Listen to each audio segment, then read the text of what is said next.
Yo, ba mba fite men, go sot la. Ah, ou konen lò sot nan pe ou men. Fok ti mache visite men. Ah, you ta lokay? Ah, konen mda lokay men. On a fait là.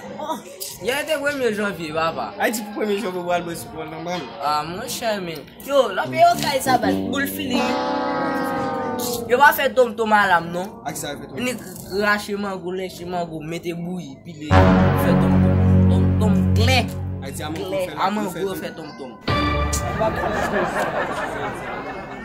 Yo, ta la, ta ma vin la men.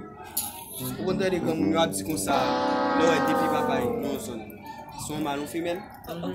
M'passe mwen depi papay ka fè seks. M'sezi we ba. Sa di? Mwen depi papay ka fè seks. Se bon se l ka boule. Ou la ti jen. An ba ou men. Boze nan ka mwen ma fè recherche bas. Recherche sou ki sa. Te kon ya mwen men, e sole la pa bay vitamine C anko e bas. Vitamine S. Pou lò pou ti manje la kala. Mwen sou ta bon basi. Telman pase mize pou mwen edife a men.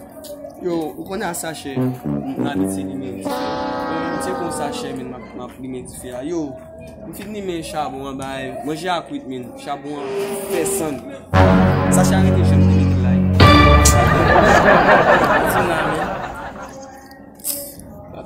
Te mese, e menm jan men, ye baz, mwen kap li men fou la kay la men. Li di mal de sache pou li men, mwen di chache se, li basi fin men. So fe.